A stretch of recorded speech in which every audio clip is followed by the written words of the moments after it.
E aí, pessoal, boa noite, tudo bem? Todos conseguem me ouvir?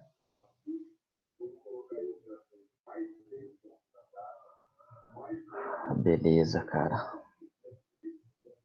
Obrigado. Vamos iniciar a nossa aula. A nossa aula de hoje, na verdade, ela tem um tempo mais curto, tá? A gente vai verificar se alguém tem também dúvida referente ao parte do trabalho, então, uma parte das aulas a gente já vai estar fazendo isso daí, ok? Mas, obviamente, tem conteúdo para passar, sim. Já está disponível, inclusive, lá no Canvas, tá? Vou compartilhar minha tela com vocês, já vou iniciar.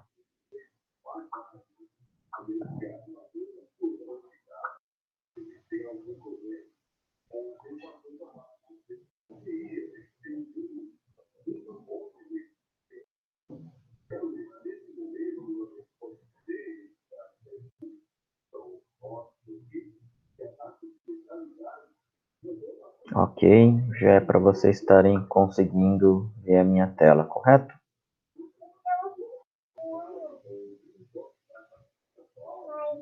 Beleza, obrigado, pessoal. Bom, vamos lá então. A gente já tem um bom conteúdo aí de material, né? Hoje a gente está na aula 11, correto?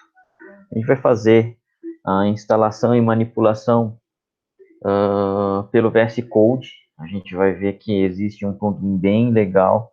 Eu, inclusive, não conhecia, mas comecei a estudar e tem uma compatibilidade muito grande, que é o plugin do Cosmos DB, tá? E a gente vai ver um pouquinho mais de teoria sobre a parte aí dos recursos do Mongo, né? Tem coisas que a gente vai ver que são até uma certa parte contraditória, né? O porquê? Porque o banco de dados não relacional, ele nasceu no mundo de Big Data, né? E aí o que acontece? Tem muitas coisas que eles estão tentando fazer a incorporação de bancos de dados tradicionais dentro do MongoDB, tá? Então, a gente vai falar um pouco sobre essa parte aqui, correto? Ainda eu não vi grupos sendo formados lá nas planilhas. Por favor, quem já tiver os grupos montados, preencham para que eu já possa estar fazendo a montagem também para vocês iniciarem os trabalhos, correto? Então, seria interessante já realmente ter essa partezinha aí de vocês já estarem montando, tá? E a gente já vai começar. A gente vai começar, então, na verdade, eu vou inverter um pouco, tá? Em vez de começar pela A, que é a instalação do VS Code e depois manipulação, eu vou começar, na verdade, pela B aqui, os recursos do MongoDB, tá? Bom, vou dar um hide.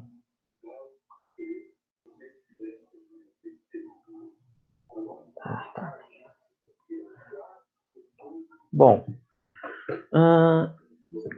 o MongoDB é um dos bancos de dados não relacionais, vamos dizer assim, muito utilizados, né? Por ele ter essa parte de ele ter que tratar documento, o documento em si basicamente são dados nas nossas bases, né? Tudo bem que a gente não pode enxergar o MongoDB como realmente sendo, vamos dizer assim, um armazenador de tabelas, igual a gente tem no SQL Server, no Oracle. Não é nem a intenção dele, né?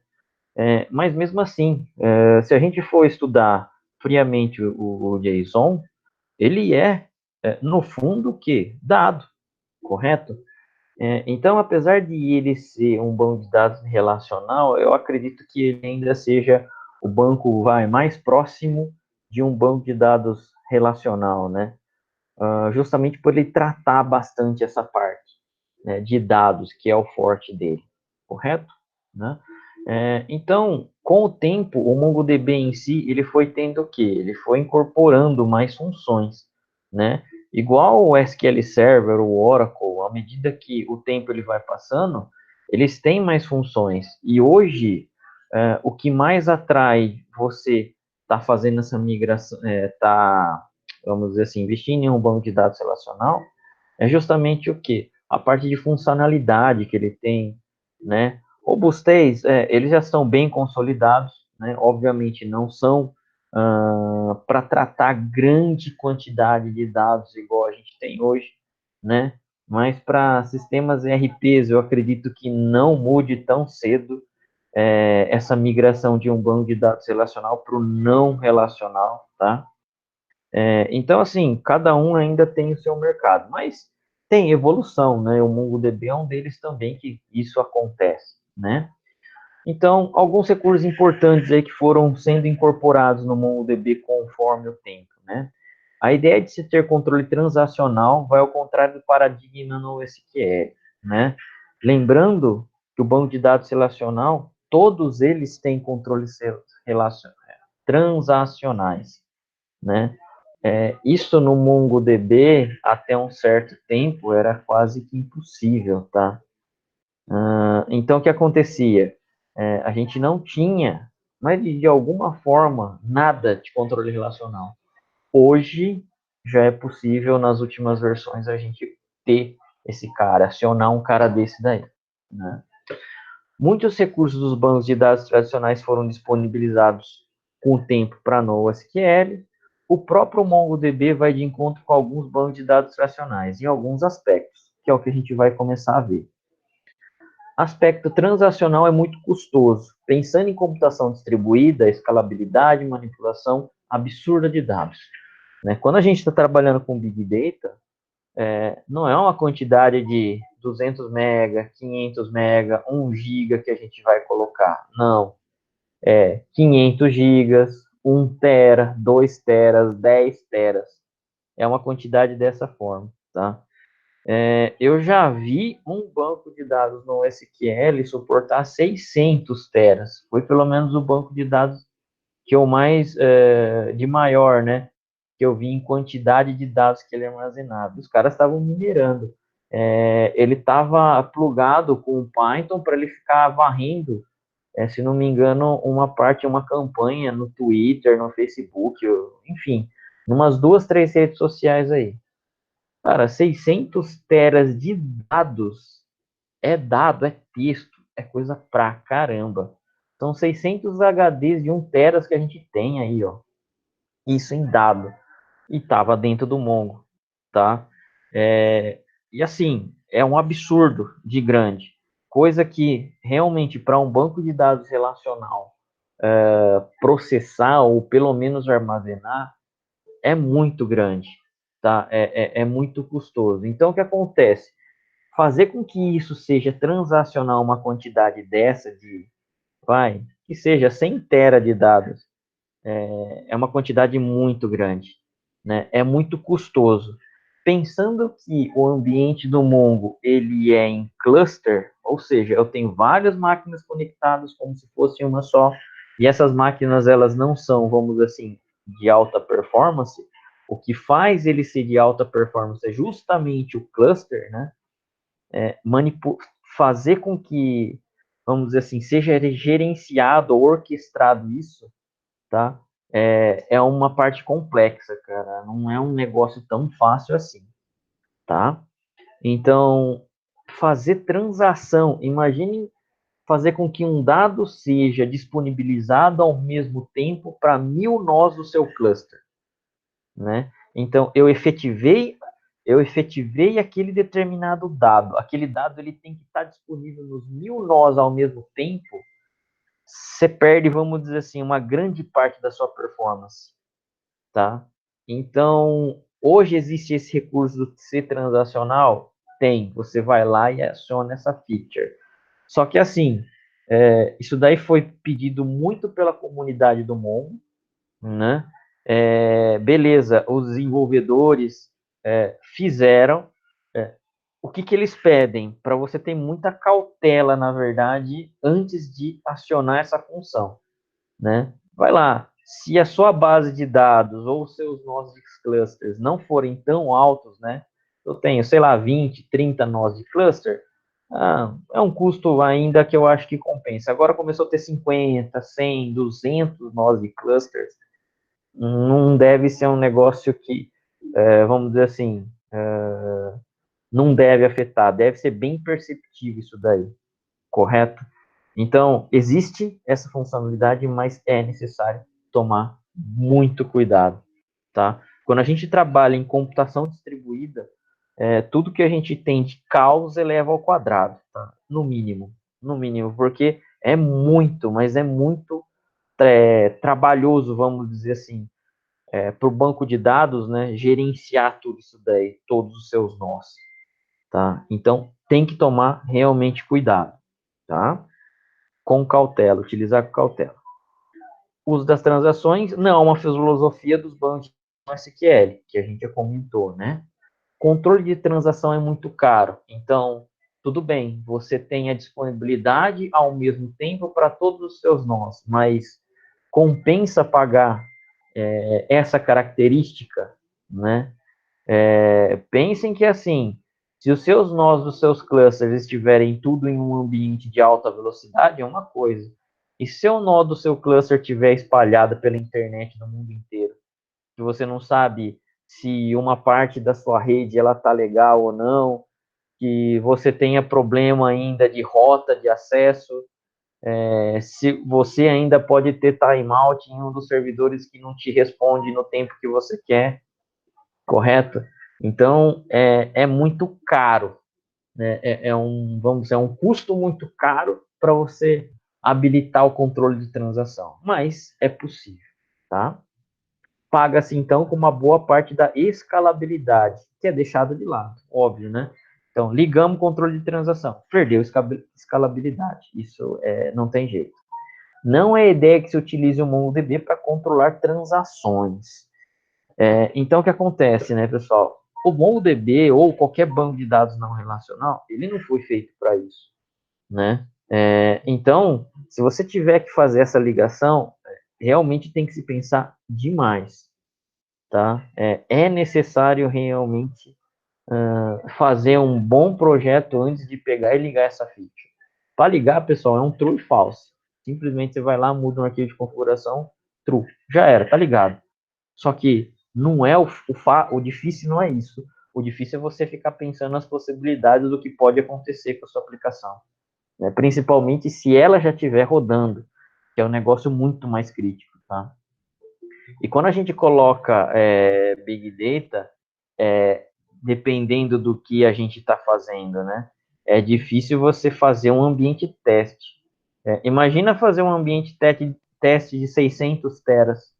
Você tem que ter um outro ambiente de 600 teras de espaço, cara, para poder pegar e fazer um teste desse, tá? Então, o teste geralmente é por amostra, e mesmo assim, por amostra você já está ganhando uma boa quantidade ali de teras, né? Então, tem que se realmente pensar bem, calcular o risco, né? Para poder realmente pegar e habilitar uma feature dessa, tá? Se possível, somente uma parte da aplicação que é necessário ter o controle mais rígido, temos o controle transacional. Não sendo necessário ter um banco de dados relacional à parte para fazer esse pequeno controle. Vamos supor que a sua aplicação no MongoDB tem um negócio legal que é o quê? Você não precisa, na verdade, fazer a habilitação do seu controle de transacional de todas as suas collections. Você vai lá e faz com que determinadas collections tenham transação, né, em vez do seu banco inteiro. Então, sei lá, eu tenho 50 collections dentro do meu banco, quero habilitar duas, três, beleza. É aquela parte que vai ser controlado a transação, tá? Então, é possível você, vamos dizer assim, fazer um mínimo. Aí tudo bem, né? Ainda não é o melhor cenário, você vai ter o quê? Um custo a se pagar. Porém, se eu for fazer, por exemplo, escolher duas collections para se tratar a transação, dependendo, obviamente, ainda, né, da quantidade de dados que é colocado, inserido, né, aí compensaria em vez de eu estar utilizando um banco de dados relacional à parte, vamos dizer assim, tá, para se depois fazer uma mesclagem dentro lá de algum lugar ou do próprio banco ou na aplicação, enfim. Então, isso seria, na verdade, o uso ponderado da tecnologia, tá? A gente fazer com que seja utilizado de um jeito mais cauteloso aí, tá? Usar de forma bem dosada, sob medida, para não se desperdiçar dinheiro. Desperdiçar dinheiro no mundo computacional, basicamente, é processamento, tá? Bom, existe a parte de shared keys mutáveis, né? O dado estará atribuído em várias máquinas do cluster computacional. Então, pensando aí num cluster de 1.000 máquinas, os nossos dados vão estar distribuídos entre esses nós. A chave vai ditar as regras para se fazer a separação dos dados. Supondo que eu tenha lá uma quantidade, sei lá, de 1 tera de dados por hora é processado e jogado dentro do meu servidor MongoDB. E esse meu MongoDB ele está em cluster. Logicamente que o controle desses dados não vai ficar em um único servidor. Ele vai pegar e vai distribuir esse 1 tera para as 1.000 máquinas que eu tenho. Correto? Como que ele faz, na verdade, esse controle? É através de uma chave, tá? É através da chave, né, que ele vai pegar e vai começar a armazenar para ele poder trabalhar, para ele poder distribuir, para ele poder recuperar o seu dado, né? Imagina o seguinte, não existe aquele ID, underline ID que a gente já viu, né? Aquilo é uma chave que praticamente não deveria ter repetição nunca, né? Dentro de um cluster. É muito simples a gente pegar e fazer a geração de um underline ID em uma única máquina. Agora pense em 1.000 máquinas, 10.000 máquinas, tá? 100.000 máquinas de um nó computacional. Isso daí, pessoal, existe, tá? O Google, por exemplo, vocês acham que quantas máquinas os caras não têm num cluster deles, né? A Amazon, tá? O Facebook, o Twitter, cara, são quantidades enormes de nós, enormes. Imagine uma quantidade de 100.000 nós em um cluster, não se repetir uma chave. Já não começa a ser um negócio tão fácil assim, tá? Mas, enfim, ele foi justamente feito para fazer com que não tivesse problema, né? E quem dita justamente é o quê? É a chave, né? A chave, na verdade, ele é o cara que vai fazer com que seja feito todas as regras para fazer justamente essa distribuição, tá? Então, é uma parte complicada que a gente tem aí, né? Quando a gente tem computação em grande escala, tá? Supondo que você optou em dividir seus dados por algum tipo, né? A qual é utilizada para separar, segmentar seus dados. Em banco de dados relacional, isso daí eu nunca, vamos dizer assim, tive experiência de fazer, mas em banco de dados relacional é muito comum, por exemplo, quando a gente tem uma grande quantidade de dados em um banco, você, na verdade, segmentar, você, na verdade, tentar separar os seus dados de uma tabela em mais de um arquivo, né? Então, vamos supor que eu tenho emissão de nota fiscal, eu tenho, sei lá, 10.000 emissões de notas fiscais por dia. Nota fiscal geralmente vai ter lá suas tabelas, né? Vai ter o número da nota, o código do fornecedor, o código do cliente, a data, eu vou ter meus itens, vou ter meus produtos, quantidades, impostos, enfim. É uma quantidade boa de dados que você tem que guardar, né? Sei lá, 10.000 notas por dia é uma quantidade razoável aí que a gente está emitindo. Então, tem tem um grande armazenamento nessas duas tabelas aí de um banco de dados relacional.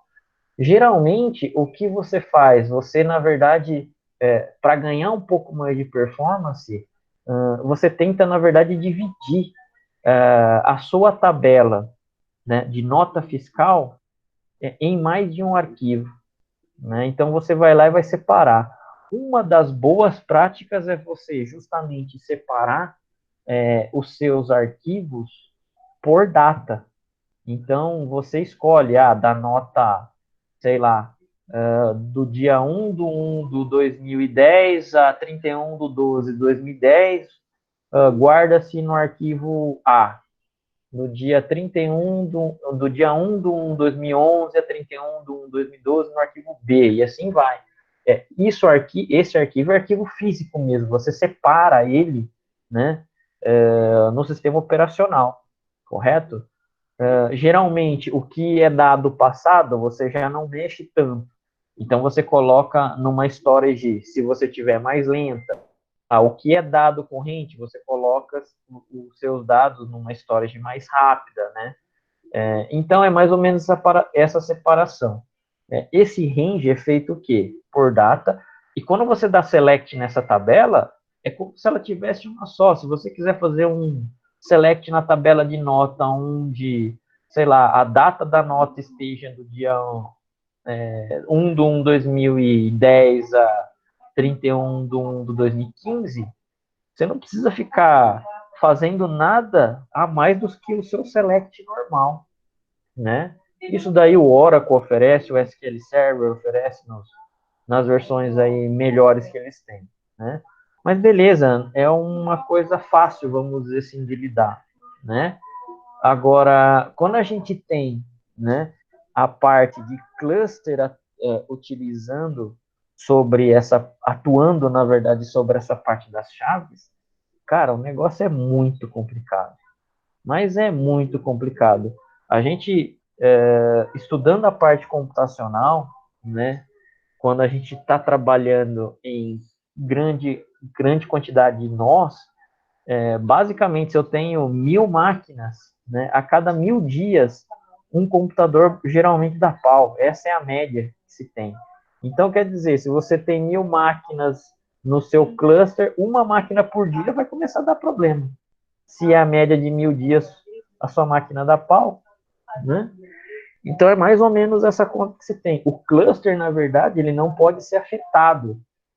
Deu pau nessa máquina, queimou o HD, memória crashou, meu, processador zoou, enfim, o cluster ele tem que dar conta de não ter problema, né, por aquela máquina tá parada, ou ter saído da rede, enfim, alguma coisa. Então, é difícil, né, você fazer softwares dessa forma, para que elas, vamos dizer assim, consigam se auto-recuperar, tá? Um banco de dados relacional, nessa parte é muito mais simples. A escalabilidade dele em vez de ser horizontal, né?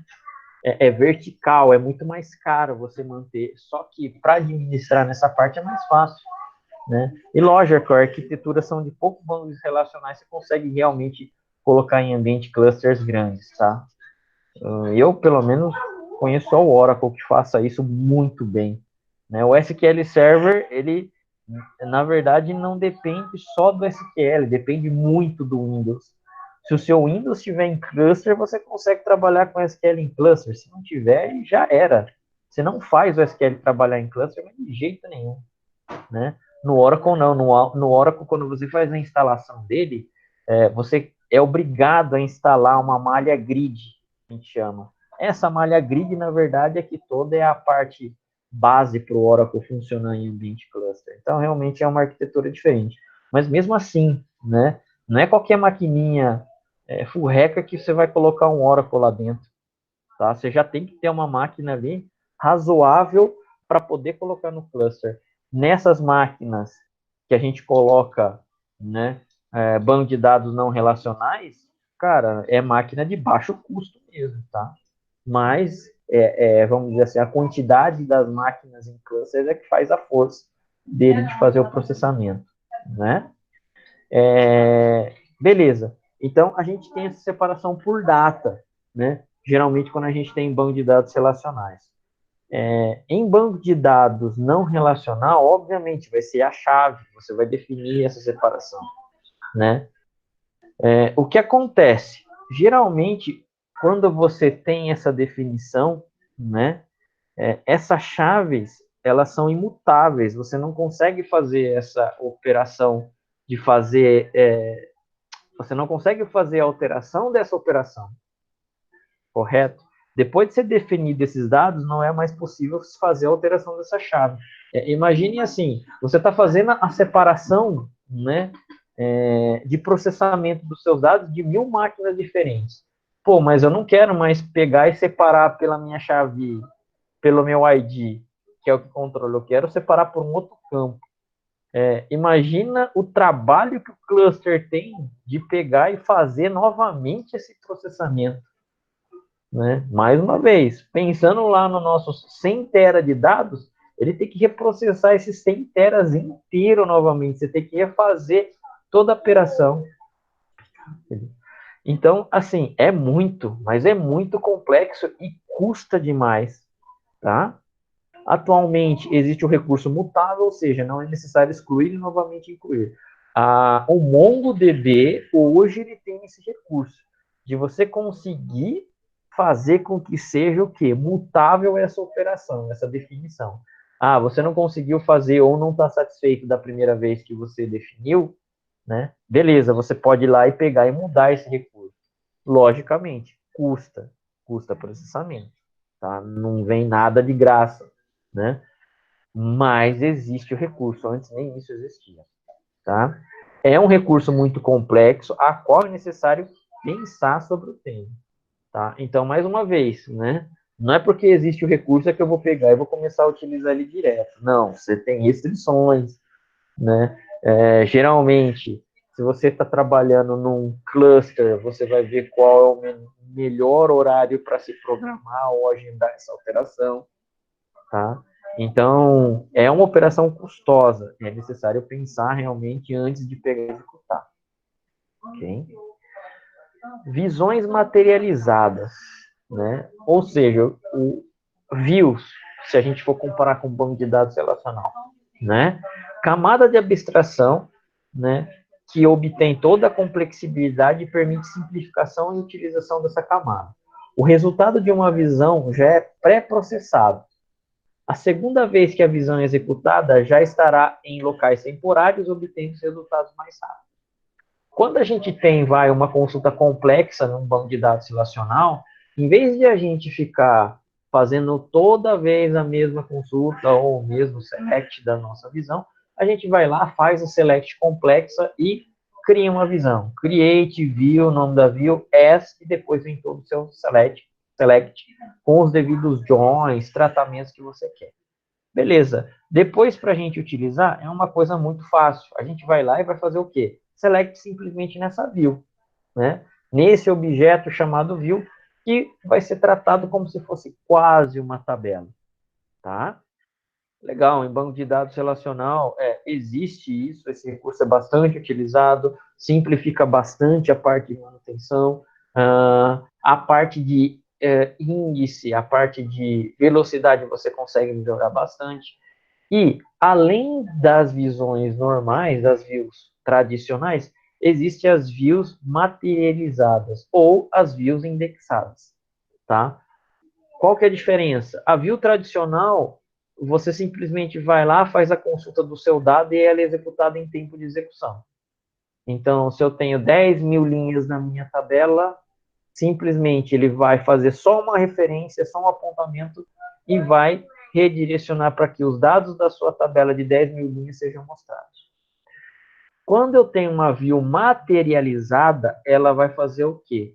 Pelo menos no SQL Server, nos outros bancos de dados eu não conheço, mas qual seria, vamos dizer assim, o comportamento? Utilizei as 10 mil linhas que estão no meu banco, nas minhas tabelas reais, vamos dizer assim, ele vai pegar e vai copiar essas 10 mil linhas para uma área temporária do banco, tá?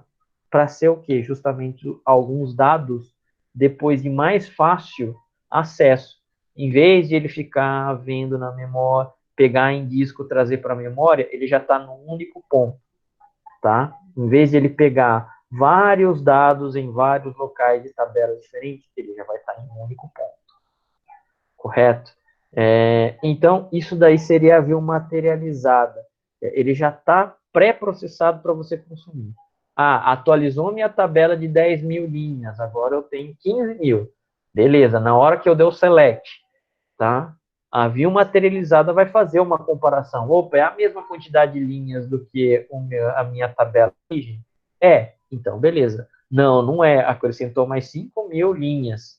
Beleza, então atualiza a view materializada. Tá? É um objeto que é muito utilizado. No banco de dados, no MongoDB, obviamente, a gente não consegue fazer com select, a gente tem que fazer com o método find, que a gente já viu. Porém, tá? Hoje é possível a gente pegar e materializar uma view. Tá? Então, a gente faz todo o nosso comando fazendo a criação de uma view materializada. Tá? Pedir para rodar mais uma vez a minha view materializada, eu já vou ter o quê? Os meus dados pré-processados. Então, eu não preciso novamente fazer com que o nosso processador seja totalmente, refaça totalmente a operação para mostrar os dados, tá? Que isso daí é uma grande vantagem, né? Qual que é a desvantagem?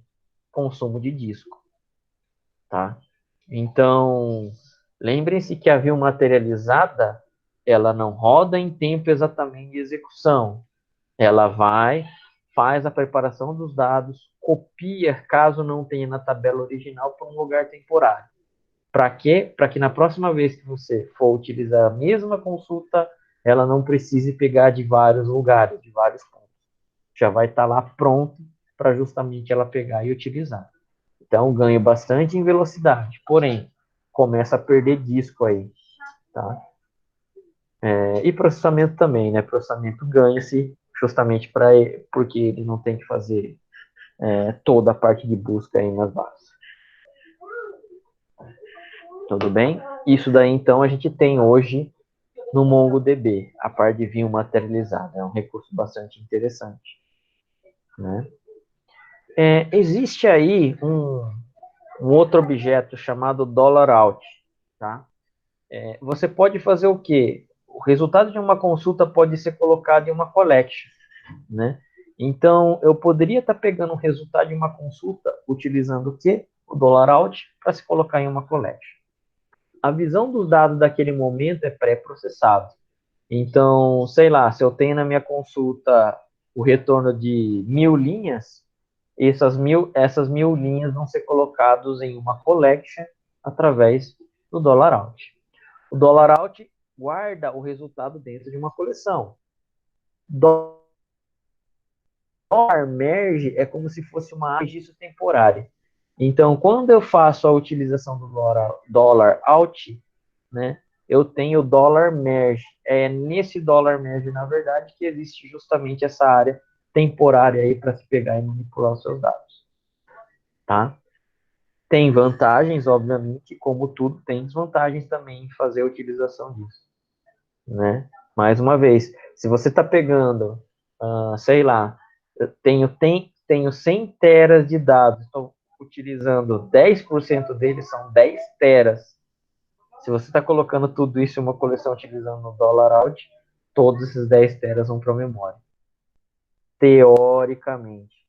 Tá? Para se ter 10 teras de memória RAM, mesmo sendo um cluster com grande quantidade de nós, ainda é bastante. Tá? Então, ele, obviamente, ele faz toda uma parte de distribuição, né, para que você guarde esse resultado em tabelas temporárias, em locais temporários, vamos dizer assim. Mas ele já vai deixar pré-processado lá para você depois estar utilizando. Tá? O $merge, em vez de girar do zero a partir de uma comparação de chaves, o registro que está na área temporária, que não está pré-processado, apenas leva novos registros para essa área intermediária. Atualização incremental, ao invés de precisar processar tudo novamente. Pensando ainda no nosso exemplo do banco de dados de 100 teras, eu fiz uma operação, né, com $out que me consumiu 10 teras. E tudo isso daí foi para uma área temporária, teoricamente, que é o que a gente está chamando de $merge, né? O que acontece então? Fiz mais uma vez a minha procura, né? Joguei em $out. Só que agora, em vez de 10 teras, está me ocupando 11.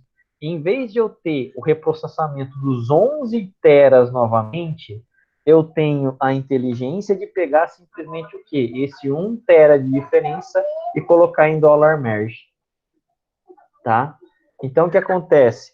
É possível, tá, fazer com que seja utilizada essa inteligência para que seja feito o processamento somente da diferença, tá?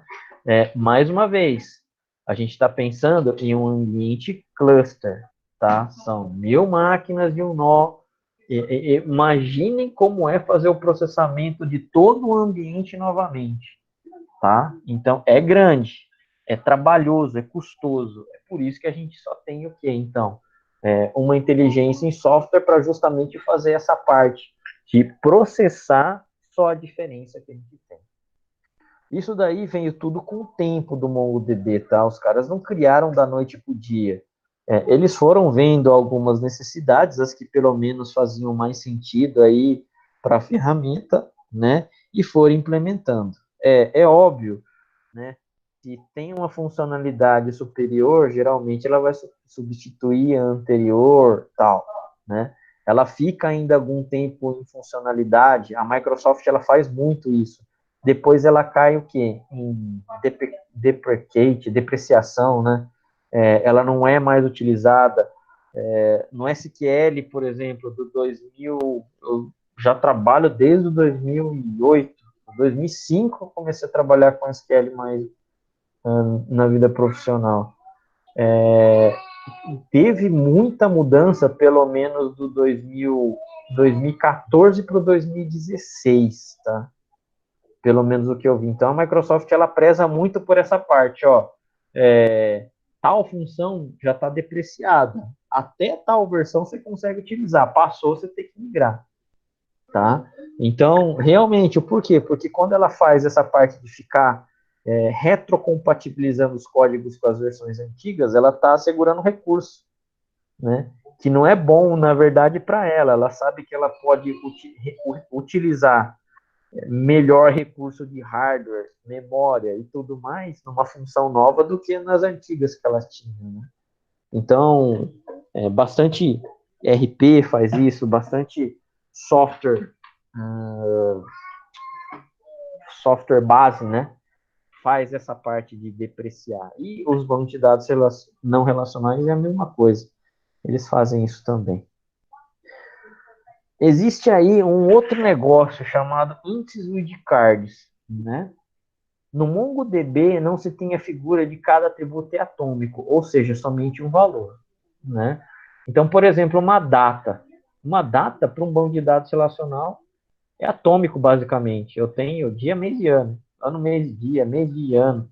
Enfim, se eu tenho uma data e hora, a gente tem um timestamp. Então, eu tenho dia, mês e ano, hora, minuto, segundo e, sei lá, milissegundo, acho que deve ser. Beleza, ele é um dado atômico aquilo, é um dado só, não deixa de ser. Eu posso depois fazer o quê? A separação, a consulta desse dado, né, em diferentes campos, tá? Se eu quiser, mas ele está guardado ali como um único valor, né? Atualmente se pode ter subatributos. Índice wildcard consegue indexar atributos e subatributos sem alterar sua modelagem. Esse cara, então, eu tenho mais uma vez o exemplo da data, correto? Em vez de eu criar um único atributo, a gente faz o quê? A criação de um atributo com subatributos. Então, a gente cria um atributo data. Dentro do meu atributo data, eu crio um subatributo dia, um outro subatributo mês e um outro subatributo ano. Um subatributo hora, um subatributo minuto, um outro subatributo segundo. E assim vai. Eu tenho o quê? Eu tenho dentro de um atributo vários subatributos, né? O índice reflete sobre a sua tabela principal, né? Pensem no índice como um quê, né? Como se fosse uma outra tabela que a gente tem. O índice simplesmente é a organização de um dado na ordem crescente ou decrescente. É você que vai lá e vai fazer a montagem. Obviamente, essa organização do seu dado, ela é mais rápida para acesso, mas ela tem um preço também, tudo, né? Se você está criando índices, né, na sua base, obviamente ela vai ter que guardar esse índice em algum lugar, vai ter que guardar o quê? Né? Em disco. O que você, na verdade, então, está selecionando lá na aplicação, né, está sendo o quê? Está sendo consumido, né, e toda hora sendo atualizado, né? Mais uma vez, comparando, em banco de dados, a gente tem muito problema de fragmentação de índice. Em banco de dados não relacionais também é a mesma coisa. O que seria a fragmentação de um índice? Né? Quando eu tenho várias inserções, alterações e inclusões, inserção, alteração e exclusão do seu dado, justamente quem vai sofrer, né, é a sua chave primária. É ela, na verdade, que faz esse primeiro papel, vamos dizer assim, de fazer com que o seu índice esteja organizado.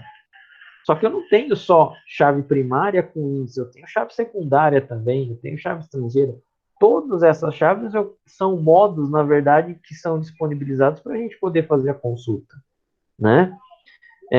E o que acontece então, né? Eu tenho essa fragmentação que tem inserção, alteração e exclusão, e chega uma hora que o seu banco de dados ele tem que fazer o quê? Ele tem que, na verdade, reconstruir ou recriar um índice. Isso é muito comum, tá? Bancos de dados que sofrem muito alteração de dados, inserção, deleção, uma hora ele tem que pegar e refazer isso daí. O banco de dados ele não faz sozinho. Pelo menos os tradicionais, tá? O Oracle Autonomous ele já faz sozinho. Você não precisa de dar nenhum comando nele, aquele banco de dados do Oracle na nuvem. Né? Ele não precisa de DBA, que é o que a propaganda diz, né? Mas enfim. Então o que acontece? Num banco de dados em cluster, como o MongoDB, fazer com que os índices sejam reindexados em nós diferentes é uma engenharia muito grande também. Tá? É difícil você fazer isso daí. E ainda mais, agora o MongoDB ele suporta o quê? Justamente o wildcard. Você, na verdade, não precisa indexar para uma chave inteira. Você pode indexar pelo subatributo da sua chave, vamos dizer assim. Eu quero indexar, na verdade, pelo ano e mês. O dia não me importa tanto, mas o ano e mês são coisas importantes. Você vai lá e faz a indexação de 2 subatributos. Tá? Isso em banco de dados relacional é uma coisa que eu, pelo menos, não vejo tanto. Tá? Quando você tem um índice, você vai lá e utiliza-se o índice do seu campo inteiro, e não parcialmente. Porque a gente não tem esse conceito de subatributo, pelo menos fisicamente no banco, tá? Quando a gente está desenhando ele no modelo relacional, você desenha o subatributo até. Um endereço, eu tenho o quê? O tipo do logradouro, o bairro, o número, o CEP, a cidade, o estado, tudo isso é parte do quê? Né? Tudo isso é parte do endereço. O endereço, na verdade, existem muitos subatributos para ele. Beleza, mas ele, no final das contas, no banco de dados relacional, vai ficar o quê? Todos esses subatributos em uma única coluna da tabela. Tá? Então, eu só tenho, no final das contas, um único atributo para aquela coluna, não tenho outro sendo misturado. Né? Então, isso daí, o MongoDB, eles conseguiram fazer, e aí, se você quiser fazer com que seja verificado ou consultado como parte somente do seu índice, né, um subatributo, você consegue, tá? Isso é um recurso muito legal, que em banco de dados relacional, pelo menos, eu não vi, não, tá? E aí o índice reflete sobre a sua tabela principal. Quanto maior é o tamanho da sua tabela, maior vai ser o seu índice também. Tá? Não é uma regra exatamente, vamos dizer assim, não é uma regra rígida essa. Quanto maior o tamanho da sua tabela, maior vai ser o seu índice. Pode ser que eu tenha índice secundário. O índice secundário, né, eu poderia estar fazendo um índice em cima de uma chave estrangeira. A chave estrangeira, ela simplesmente pode ter lá, sei lá, uma dúzia de valores diferentes. Então, não vai importar muito o tamanho da tabela, que esse índice de uma dúzia vamos dizer assim, ligações ou códigos diferentes, né, não tenha tanto impacto assim, pelo menos no tamanho da tabela. Tá? Mas é uma referência que a gente pode ter aí. Tá? E finalmente, né, atributos alinhados. É um subatributo quando um atributo está dentro do outro, endereço residencial está dentro de endereço, né, tendo uma hierarquia, um recurso que acelera muito a parte de pesquisa de dados. Tá? No fundo, ele é o quê? É um JSON, lembrem-se disso, né? Então, sempre que eu tenho aí um atributo alinhado, ele vai ser o quê? Né? Ele vai ser um subatributo. Essa que é a questão aí. Coisa que hoje o MongoDB suporta muito bem. Outros bancos de dados relacionais não existem essa parte aí. Tá ok, pessoal? Então, isso daqui foi o quê? Foi uma parte de novos recursos que a gente comentou que a gente tem pelo menos no MongoDB, tá? Outros bancos de dados no SQL eu não conheço. Eu comecei a ver agora um pouco de Neo4j. O Neo4j ele é um banco de dados voltado a grafos, tá? É como se fosse o quê? A parte de nós e uma rede social, né? Eu tenho a ligação de duas pessoas, uma sendo amigo da. Eu tenho um nó, fazer ligação com outro nó, e assim por diante. Tá? Então, o Neo4j, ele, a característica dele é mais para essa parte, só que ainda está bem no começo do estudo que eu fiz. O legal do Neo4j é que a gente consegue, vamos dizer assim, dar os, entre aspas, selects, né? E ele mostra graficamente essa parte para você dos nós estarem sendo ligados uns nos outros, tá? Então é bem interessante. Para quem gosta, por exemplo, de pesquisa para redes sociais, para quem gosta de pesquisar sobre essa parte, é muito legal mesmo. Esse tanto de validações necessárias, injeções de dependência, etc., geram certa lentidão na aplicação.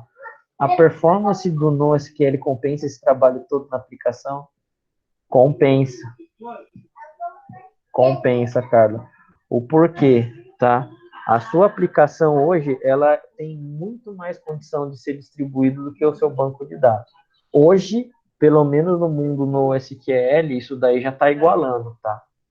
Agora, quando a gente está trabalhando, por exemplo, com aplicação distribuída, tem muita ferramenta, mas muita ferramenta que você consegue pegar e colocar em vários locais, vamos dizer assim, como se fosse o cluster sua aplicação. Tá? Então, um gargalo grande ainda está dentro da sua base de dados. O que geralmente, quando a gente tem banco de dados grandes, mesmo relacionais, tá? O que você vê? O banco de dados ele é um cara utilizado só para, na verdade, fazer armazenamento e ter dados consistentes, né? Só. Qualquer tipo de processamento, conversão, formatação, soma, os DBAs mesmo de grandes bancos, eles não deixam você colocar nada dentro do banco. Por quê? Porque tem processamento. Qualquer format que você coloque lá dentro, um convert que você coloque lá dentro, o cara não deixa você colocar no seu código SQL. E tem certa razão isso daí. Quem deve, na verdade, lapidar, entre aspas, o seu dado para o usuário é a aplicação. Essa, na verdade, é a função da aplicação. Deixar com que o seu dado seja o quê? O mais legível possível para o usuário. Toda a parte de consistência, quem tem que fazer essa camada de proteção é realmente a sua aplicação. Tá? Se a gente for para o mundo Java, ou o Java em si, né, ele tem muita plataforma para se trabalhar o que em grande escalabilidade. Agora que o .NET realmente está tendo mais, vamos dizer assim, algumas vantagens. A Azure, né, quando a Microsoft lançou a nuvem dela, isso daí revolucionou e impulsionou bastante. Mas antes era muito difícil. Você fazia aplicações em alta escala com Microsoft. Hoje já melhorou bem, tá? Mas se a gente vai para o mundo Java, isso basicamente é normal. Quando a gente tem, por exemplo, rodando o Apache, né? Você consegue, na verdade, colocar o Apache rodando em várias instâncias em servidores, fazendo o quê? Utilizando uma única aplicação. Então, a larga escala, vamos dizer assim, de servidores, hoje é mais fácil você estar colocando na aplicação, consequentemente, né? Mesmo tendo mais processamento, tá? Ainda é o melhor meio de se manter aí equilibrado, vamos dizer assim, tá? Beleza. E acredito que seja só dessa parte, pelo menos, das funcionalidades que a gente tem. Tudo bem? Mais alguma pergunta, pessoal? Tranquilos?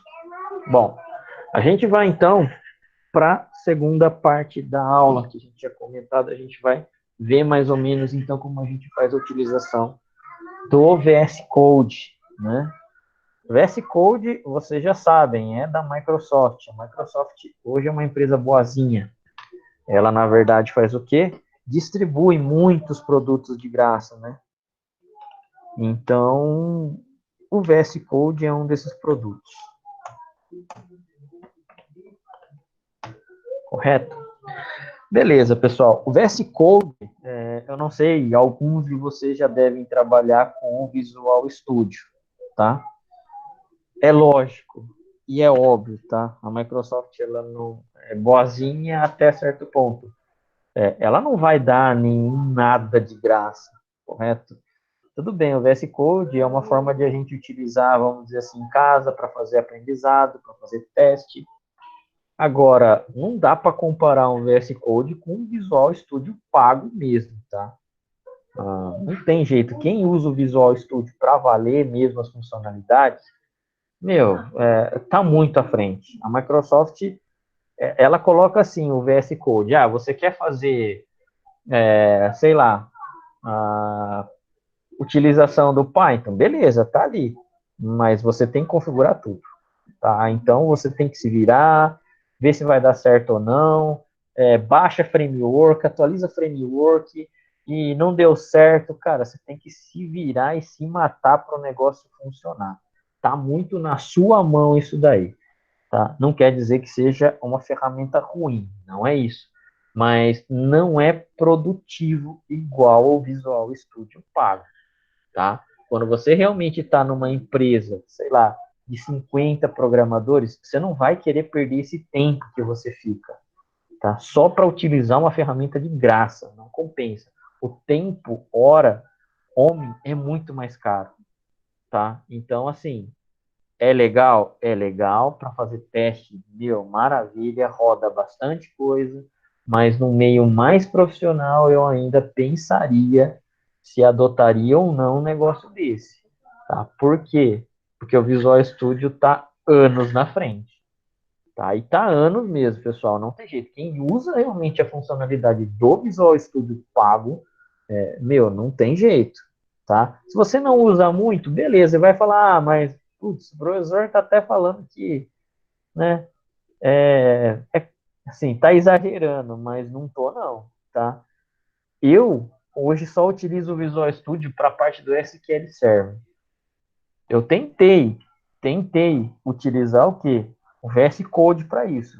Cara, desista, não, eu desisti, no meio profissional, esquece, não, é muito improdutivo você ficar configurando tudo, do zero, o que os caras precisam. Demora 3 dias, coisa que em 1 hora você faz, já está pronto no Visual Studio pago, cara. Então, em meio profissional, ainda é necessário dar uma pensada, tá? Eu, pelo menos, vejo desse ponto. E tem mais, né? O Visual Studio, pelo menos para a parte do SQL Server, quando você compra o SQL Server, você já está licenciado. O porquê que você não vai utilizar um negócio que já está licenciado? Não tem sentido, tá? Não tem. Já está ali, já pagou pela ferramenta, que é cara pra caramba. No meu caso, o SQL Server, né? Que eu uso. Meu, tá lá, então não tenho que ficar lutando para utilizar o VS Code, tá? Tudo bem. Mais uma vez, é da Microsoft, é muito bom. Eu, pelo menos, vejo como teste, cara, uma ferramenta muito legal. A Microsoft, há alguns anos atrás, ela não tinha dessa. Era fechado pra caramba. Você tinha que comprar a ferramenta para poder estudar. Tinha licença, algumas licenças que eram nessa parte de, vamos dizer assim, especiais para você fazer testes, mas não tinha nada disso. Hoje a Microsoft mudou muito o jeito dela, né? Tudo bem, ganha dinheiro, ela sabe como, assim, como nenhuma empresa. Ela e a Oracle, eu acho que são os campeões de ganhar dinheiro aí, mas assim, nada de graça, tá, pessoal? Bom, vamos lá então. A gente vai fazer o quê? Vamos dar uma olhada nos slides aqui, ó, desse primeiro carinha, tá? Agora já vamos fazer a instalação do VS Code. Instalação, pessoal, é bem tranquilo, tá? Ó, VS Code Download, basicamente, é o primeiro carinha que a gente vai ver aqui, ó, que vai estar pronto lá. Eu vou fazer isso dentro da minha máquina virtual, tá? Visual, não, VS Code Download, tá? É bem padrão Windows. Aqui realmente não tem nem o que falar, ó. Está disponível em Mac, Linux e Windows. Tá? Alguns anos atrás, cara, quando que você via isso da Microsoft? Jamais os caras iam ficar vendendo, fazendo produto para Linux. Jamais. Era um ódio mortal que os caras tinham pelo Linux, cara. Era muito, mas era uma disputa muito acirrada. Quem usava a Microsoft não usava Linux. Era mais ou menos isso. Hoje a Microsoft não quer nem saber a estratégia deles. Quer usar o meu produto? Usa, ó. Quer usar Linux? Usa o meu produto aqui, ó. Vai estar desse jeito. Tá? E realmente está certo. Eu acredito que a visão que o CEO da Microsoft tem, meu, é muito boa. Ele, vamos dizer assim, quando o Bill Gates saiu, é óbvio, né? Já faz um tempo aí, tinha-se realmente uma visão da Microsoft, correto? Hoje, assim, aí depois entrou o Steve Ballmer, né? Se não me engano, eu acredito que a Microsoft estagnou um bom tempo, mas um bom tempo mesmo, né? E pessoal, bom, isso daqui vocês já estão vendo mesmo, mas é um. Bom, não vou falar, deixem que os coordenadores falem, mas vai ser tipo de um bate-papo que a gente vai fazer, ó, no dia 16/5, tá? Então, o coordenador provavelmente vai passar algum material para vocês, fazer inscrição, tudo tal, tá? Mas eu não comentei nada, isso daqui vocês viram sem querer aí no meu e-mail. Beleza. Então, assim, a Microsoft ela mudou muito. Quando entrou o Satya, tá, uma dela, ele é indiano, se não me engano. Meu, a visão que ele tem para transformar uma empresa deixou a Microsoft novamente o quê? Nas empresas top de tecnologia, tá? Primeiro, a parte do Azure, ele defendeu muito, né? Mas muito mesmo, de pegar e colocar a computação em nuvem. Então, hoje a computação da Microsoft, ela bate de frente, mas bate muito forte na Amazon, certo? E no Google, tá? Que são as três maiores. Então, o Azure hoje ela ganha muito dinheiro. Segundo, né? A parte de fazer software para outras plataformas, principalmente para Mac e para Linux, é outro negócio sensacional, tá? É lógico, Linux vai ser utilizado para profissionais de computação. Não vai ser um usuário, vamos dizer assim, final que vai utilizar. A gente sabe que o Windows é muito mais fácil, muito mais poderoso, né? Só que assim, o número grande de fã de Linux existe, cara. Isso daí existe muito, tá? Eu particularmente usei Linux uma boa parte da minha vida, né? Principalmente quando eu trabalhava mais na parte de suporte, cara, tinha que conectar em 100 servidores, 120 servidores Linux, tá? Não era nem Linux, era Unix e a gente teve que pegar e migrar. Era a linha de comando ali. É produtivo? Cara, não é. Não é tão produtivo quanto um ambiente gráfico. Isso daí não dá para falar, né? Só que assim, a partir do momento que você sabe utilizar console programação, né? Em Shell, você faz muita coisa. Tá? Para administrar 120 servidores, não é uma tarefa fácil, né? Então, você tem que utilizar a programação a seu favor. Você tem que fazer isso. E script é uma parte essencial para quem administra muitos servidores, tá? Linux, nessa parte, tá? Dava o quê? De 10-0 no Windows, tá? O Windows começou a melhorar muito com o PowerShell, depois que a Microsoft começou realmente a investir em mais, vamos dizer assim, ambiente console, beleza, criou um framework muito legal, mas Linux sempre foi forte, o ambiente deles, texto, né? Então, existe essa fatia aí no mercado. A hora que a Microsoft começou a portar as aplicações dela, portar não, né? Na verdade, fazer a criação de novo para código Linux mesmo. Não dá, né? São plataformas diferentes. O Windows não roda programa de Linux e vice-versa.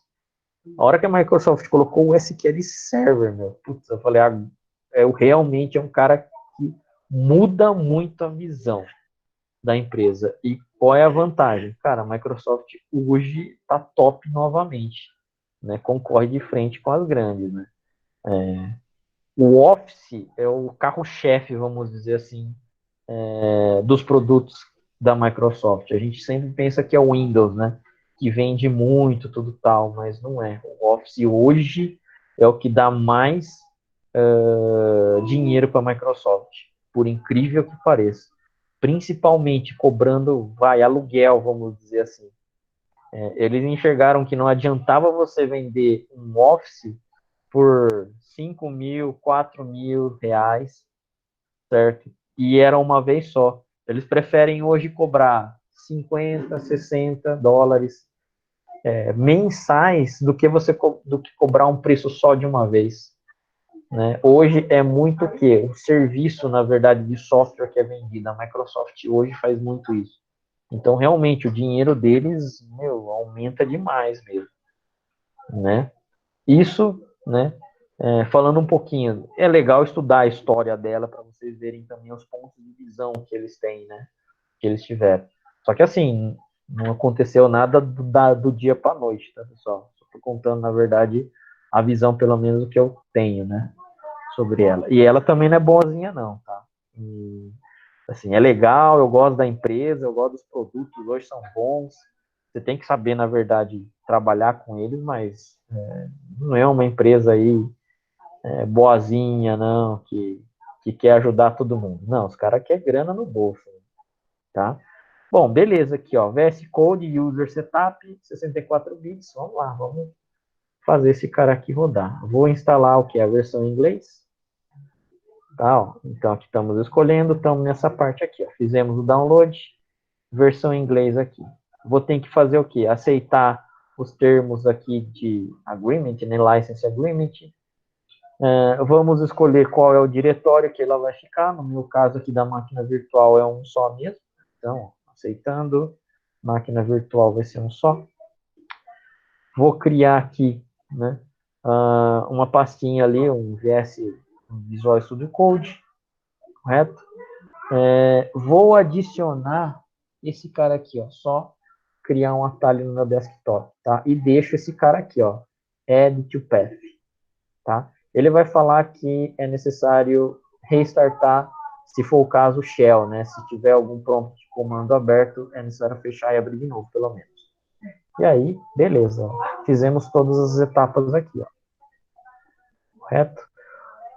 Por incrível que pareça, pelo menos eu não tive que reiniciar, porque tudo que é da Microsoft, ele pede para reiniciar o Windows. Esse cara não pede, ó. Correto? Então, aqui a gente finalizou a instalação do nosso VS Code. Até aí, meu, tranquilo, né? Uma instalação bem sossegada. A gente tem aqui, agora vamos seguir um pouco disso, tá? Mas é bem sossegado também. Lembre-se que a nossa máquina virtual já está rodando o MongoDB lá, né? Então, a gente já tem ele já instalado, já tem algumas bases de teste falando nisso. A gente vai fazer o quê, ó? Vim nessa partezinha, nesse ícone aqui, ó, dos 4 quadradinhos, um saindo aqui, E a gente vai colocar aqui, ó, justamente esse cara, Cosmos DB. Então, ó, esse cara aqui é como se fosse o quê? O gerenciador de extensão, né, do Visual, do VS Code. Ó, podem ver aqui que o VS Code ele é compatível com N coisas, inclusive o Python, tá?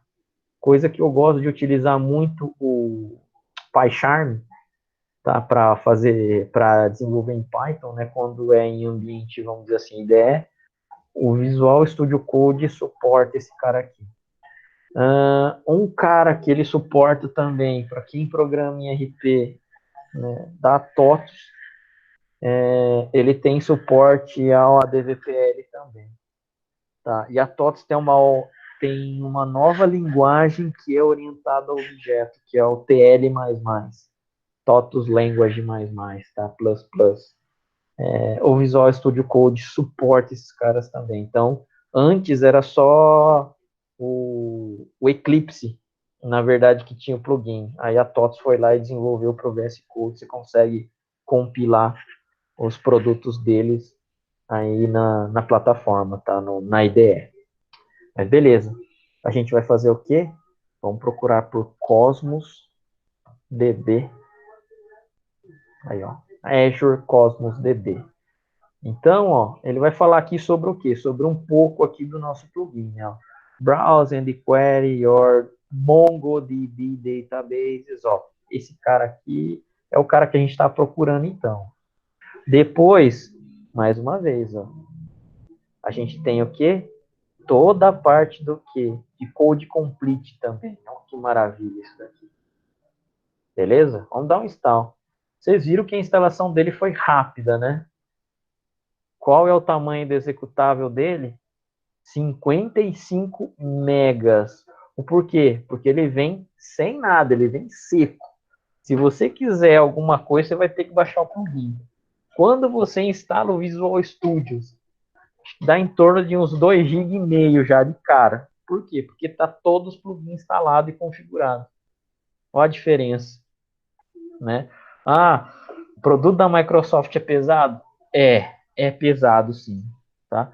O SSMS do SQL Server já vem com 2,5. Hoje não, instalado, tá? Para baixar dá uns 500, 600 megas mais ou menos. Mas quando depois que você instala, dá 2,5 GB, cara. É um absurdo que ele consome. Mas funciona, né? Você vai lá, fez a instalação, meu, SSMS, vai lá e conecta no servidor. Tá lá, tá feito. Beleza, ó, já baixou o plugin, temos internet, fechou. Agora a gente tem esse cara aqui. O Azure Cosmos DB, pessoal, é um produto da Azure, tá?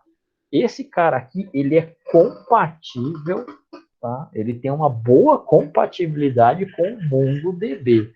A Microsoft, inclusive, ela tem certificações para esse cara aqui, tá? Para o Cosmos DB, Azure Cosmos DB. Esse cara, ele é um banco da Microsoft, tá? Mas o plugin dele é compatível com o MongoDB, tá? Se eu não falasse que era cópia um do outro, né? Assim, porque os dois têm muita compatibilidade, tá? Mas muito. Vocês vão ver que todos os comandos que vocês viram já são compatíveis dentro desse cara. Então tem alguma coisa que a Microsoft deve ter copiado aí, né? Mas beleza, ó. Então a gente fez o Azure Cosmos DB, fizemos a instalação ali, ó. Então a gente já viu essa parte, já fez essa parte. Agora a gente vai vir aqui, ó. Lembrando, né? O MongoDB, ele está local naquela máquina virtual que a gente está fazendo. A gente vai vir aqui, ó, Attach Databases, Attach Database Account.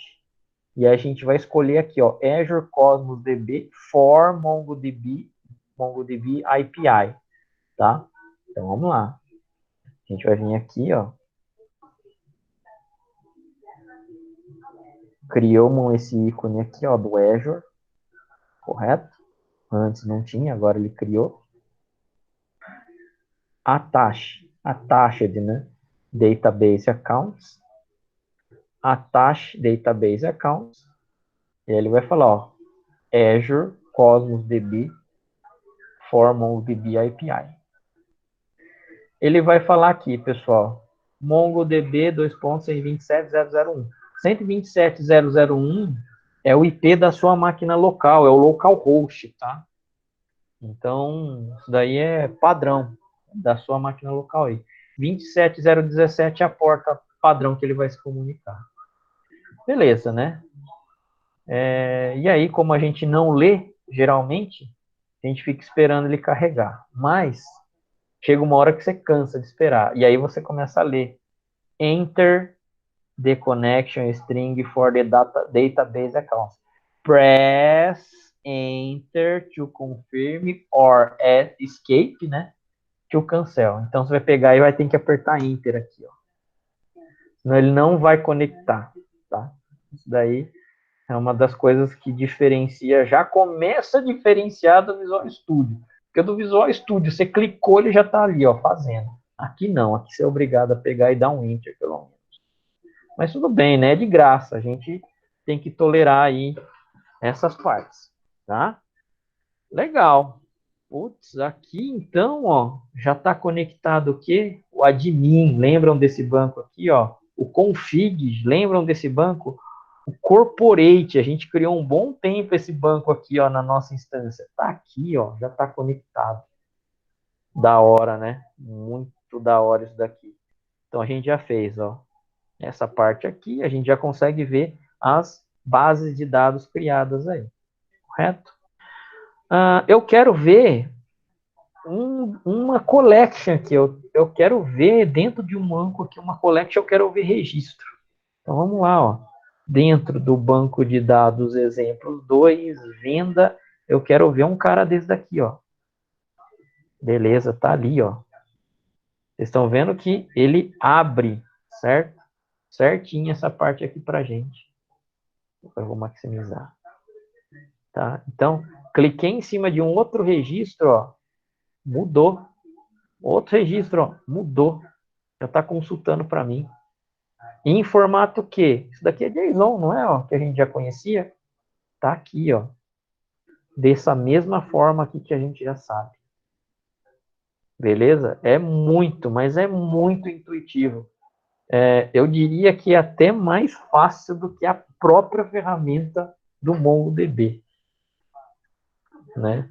A Microsoft, para fazer um software gratuito desse, mano, isso daqui é muito bom, muito bom. Então vamos lá, ó, aluno, ó, mais uma vez, ó, cliquei em cima, ó, já era. Tudo bem que ele abre algumas abas aqui, se você for esquecendo de fechar, vai ter uma hora que você tem 500, vai ser um pouco difícil de você conseguir se localizar, mas tá aqui, ó, tá vendo? Ele não abre por cima, né? Ó, ele vai abrindo aba ali até que não querer mais. Correto? Mas está lá. Olha o seu registro JSON ali, ó. Beleza? Ele mostra para você a estrutura ali, ó, certinha, do jeito que você tinha criado, né, ó. Eu quero um vetor, tá aqui o vetor, ó, tá aqui, ó. Abre e fecha colchetes, tá aqui, cara. É muito legal. Eu quero chave e valor. Ó a chave aqui, ó. Ó o valor aqui, ó. Meu, tá certíssimo. Tá do jeito que tá lá guardado, tá aqui. Meu, a Microsoft ainda ela faz aqui, ó, do jeito que ela gosta de colocar cor, né? A Microsoft é muito boa nisso, muito, muito legal nisso, né? Então tá lá o registro feito, correto? Bom, só vamos seguir aqui os slides para não se perder, né?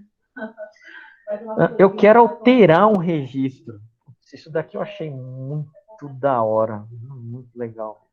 Eu quero alterar um registro. Então vamos lá, vamos pegar esse primeiro aluno aqui, ó. Eu tenho o José da Silva, não tem? Tem o José da Silva, mas eu quero agora transformar ele em Maria da Silva. Então, ó, Maria da Silva. Eu tenho sexo feminino. A série tá na sétima série. Voluntário? Ah, não é mais true, é falso agora. Não é mais voluntário. Beleza. Tá ali. Correto? Vou alterar? Vou alterar. Então vamos lá. Ó. Quais são os passos? Eu tenho que apertar nesse cara aqui, ó. Coisa que no Visual Studio pago é um pouco melhor, é mais visível, né? Mas aqui a gente está de graça, então a gente não pode reclamar muito. O que você vai fazer? Ó, clicar em cima, Update to Cloud. O que ele está falando aqui? Ó, Update Entity. Aqui, ó, 127.001 é a sua máquina local. Ele fez o que? Gravou esse cara. Ah, vamos ver se gravou mesmo, né? Então, eu vou fechar aqui de novo, ó. Tem que estar Maria da Silva. Vou para um outro registro, qualquer. Tem o José, beleza. Vou para de novo esse cara, ó. Maria da Silva. Já era, tá feito manutenção nos dados de seu JSON, cara. Muito fácil, muito fácil. Demais. Isso daqui a Microsoft fez um negócio de graça que dá mais fácil manutenção do que a própria ferramenta do Mongo, cara. É um absurdo isso, né? Mas a Microsoft, nessa parte, ela sabe fazer software. Beleza. Vamos lá. A gente vai fazer o quê? Ó? Vai abrir um scrapbook, tá? O scrapbook é como se fosse o quê? Um console para executar tarefa automatizada. Então, se você sabe, na verdade, fazer a criação de comandos via console do MongoDB, obviamente você pode montar para se fazer depois automação de tarefa. Para se abrir scrapbook, é nesse cara aqui, ó. Um maisinho aqui, ó. New Mongo Scrapbook. Tá aqui, ó. Como se fosse a console. Connect to database. Então tá ali, tá? Beleza. Ele vai pegar e vai fazer o quê? A abertura, tá, do seu console aqui. Dá para a gente fazer a escolha de um contexto. Qual banco de dados você vai atachar, vamos dizer assim? Então, aqui também, ó, aqui foi um pouco difícil de eu achar, mas por quê? Porque, meu, de graça o produto, né? Não é tão intuitivo igual o Visual Studio. Mas você clica aqui, acho que aqui em cima dele, aqui, ó, não, Connect o Database. Ó como que é legal.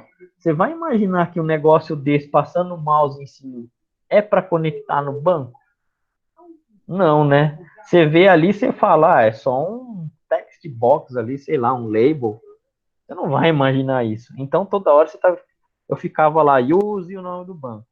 Aí eu comecei a ver um vídeo lá que o cara fez isso. Eu falei, opa, peraí. Aí eu aprendi. Clique, connect o database. Agora, ó, attach de database accounts. E aí eu vou escolher, ó, MongoDB, aliás, localhost, né? Qual é o banco que eu quero pegar e atachar? Eu já quero criar por padrão esse cara aqui, ó. Eu quero que fique conectado. Um exemplo. Opa, conectou. Agora, quando eu tenho um exemplo aqui, eu tenho um cara que se chama o quê? Executial aqui, ó. Né, ó. Agora eu tenho um cara, então, que vai fazer execução de comandos em console para mim quando eu estou conectado dentro aqui, ó. E aqui ele mostra, ó, connected. Depois que eu escolhi esse cara aqui, connected. Tá? Muito bom, né? Demoro só para achar aqui, mas depois aqui a Microsoft a vozinha colocou onde você está conectado. Mas não estou xingando não, tá, pessoal? O produto é de graça, mais uma vez. Não dá para reclamar. Beleza, vamos lá. Vamos fazer mais um negócio só.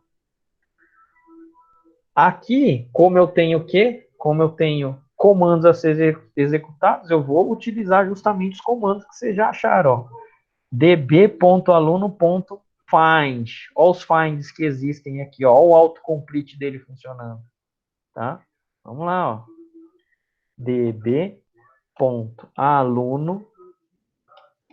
Olha o autocomplete aqui. Ó. Beleza? Eu quero usar o find. Tá aqui. Ó. Beleza? Abre e fecha e abre e fecha. Correto? Tem um cara que se chama execute aqui. Ó. Beleza? O find sem parâmetro nenhum aqui, o que ele está fazendo para mim? Tá pegando todos os registros JSON que eu tenho nesse cara. Ó. Tá aqui, ó. Belezinha, tá tudo no nosso formato que a gente quer. Todos os finds que vocês aprenderam colocando restrição, colocando end, colocando war, pode executar. Nenhum comando que vocês aprenderam é perdido. O MongoDB Cosmos Database vai ser totalmente compatível com aquilo que vocês já viram. beleza? Muito, né? Muito mais visível, vamos dizer assim, ó, dessa forma. Lá no Robo 3T, que eu já gostava, né? No mínimo você tinha que ficar ali abrindo o maisinho para você ficar vendo os registros. Aqui não, aqui ele já está o que aberto para você pegar e ver. Você não precisa ficar clicando em cima do registro, tá? Muito mais legal, muito mais prático. Tá aqui, ó. O que mais que a gente tem? Eu acho que até é só isso daí. Depois ali os comandos é só isso, né? Aqui nesse caso, né, do find, ele me dá também, eu acho que duas opções aqui, eu acho que não apareceu. Ou execute A ou execute. O execute, na verdade, ele vai executar um único comando que você tiver. Se você tiver vários comandos, um abaixo do outro, pode dar o execute all, que ele vai executar todos, tá? Mas eu não lembro se na IDE, ó... Ah, tem os dois, ó, execute ou execute all. Correto? Então, isso daí é mais a diferença entre um e entre outro, se vocês precisarem, né? Logicamente, arquivo, save as, ó, você consegue pegar e salvar esse scrapbook aqui, você já vai salvar esse cara, certo? Que vai ser como se fosse um código para você pegar e executar suas queries ou fazer inserção de dados. Tá? O que mais que a gente tem? Resultado da consulta é onde mostra.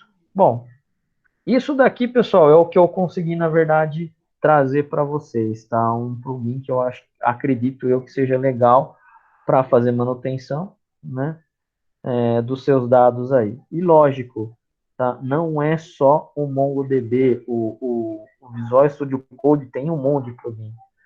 Eu, particularmente, vou começar a utilizar muito mais o Python aqui agora, né?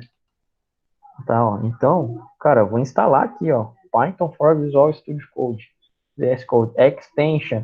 Vou instalar, vou testar, né? Para justamente eu poder estar mexendo. Ah, o C Sharp. Meu, C Sharp é da Microsoft, não precisa nem falar, né? Ó. Beleza, ó, o C Sharp aqui, padrão Microsoft, tá? Então, é um cara que, assim, acredito que vale a pena para ambiente de estudo, acredito que vale muito. Por quê? A gente não está pagando nada por isso, né? A Microsoft, ela está, vamos dizer assim, colocando uma ferramenta dela, disponibilizando, para que seja utilizado mesmo. Beleza. Ah, dá para usar em ambiente profissional? Cara, até dá, né?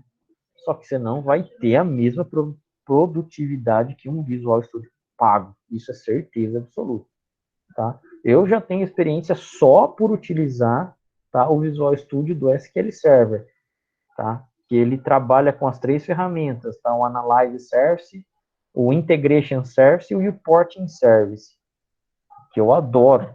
Meu, não tenho nem o que falar. É uma ferramenta que ajuda demais, mas demais mesmo. Para quem desenvolve nesses três caras, é excelente, tá?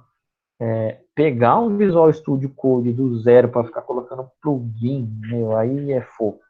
Para fazer um negócio rodar direito, você perde uns dias aí. Sim, você tem que estar disposto a pegar e realmente, às vezes, errar, volta a máquina virtual, porque não tem jeito, tá? Você colocou uma sequência errada, ele já pega e substitui drive que não era, colocou uma versão mais antiga que não é compatível com aquela que você está mais atual. Aí eu, sei lá, para mim, pelo menos, eu acredito que para ambiente corporativo já começa a complicar mais um pouco dessa parte de você ficar utilizando esse recurso daí, tá? Mas vai de cada um, tá? Veja com a sua empresa se é possível ou não estar fazendo instalação, né? Nem na minha máquina real eu tenho ele ainda, ó, Visual Studio Code ainda, para mim é um ambiente de estudo, então nem na minha máquina real, no meu host físico aqui, né? Eu tô com ele, mas daqui a pouco eu vou estar instalando ele, ganhando um pouco mais de confiança, né? Então, eu acredito que vale a pena para estudar sim, tá? E assim, é produto Microsoft, né, pessoal? Eu falo muito que não é intuitivo, mas você tem que usar a ferramenta também, né? Eu estou muito mal acostumado com produto pago, se for ver bem a verdade, é essa, né? Sim, a minha vida inteira, basicamente, eu trabalhei com produto pago. Quando com exceção do Linux, né, que foi gratuito, era Unix, era pago, mas depois que foi pro Linux era gratuito. Com exceção dele, os meus produtos que eu mexi eram todos pagos, então é mais fácil de manipular. Mas dando uma pesquisada, nada que você não veja na internet, por exemplo, você não consiga achar. Demora-se um pouco, tudo bem, mas é possível, tá? O produto da Microsoft nessa parte ele é muito bom, sendo de graça ou pago nessa parte de manipulação dele, pelo menos a gente vê. Eu, pelo menos, senti muito, tá? Na hora que eu comecei a conhecer a ferramenta com integração ao MongoDB, eu falei, putz, né, vale mais a pena utilizar a ferramenta que não é do próprio Mongo do que a própria fabricante, né? Eu, particularmente, também não gosto muito de ficar trocando, vamos dizer assim, de empresas diferentes, tá? O SQL, na empresa que eu trabalho, os caras tinham muita cultura de utilizar, putz, eu não lembro agora o nome da IDE que os caras utilizavam, mas eles não utilizavam o SSMS padrão, né? E eu sempre utilizei tudo tal, estava bem acostumado. Tudo bem, o SSMS ele não é um software, vamos dizer assim, para quem não está acostumado, não é prático, né? Você tem que acostumar um pouco com ele, né? Para você utilizar bem. E tinha alguns lá que era mais fácil. Realmente você via ali. Eu falei, nossa, mas a ferramenta já faz isso, né? Só que o seguinte, ele não é do próprio fabricante. Algumas coisas, as partes mais avançadas, cara, mas não rodava dentro da ferramenta, mas de jeito nenhum. Aí o cara que usava insistia em usar aquilo. Nossa, eu falava, cara, mas não é padrão da Microsoft. A Microsoft fez o SSMS justamente para você usar o SQL, cara. Não vai ter outra ferramenta que vai ser melhor que ele.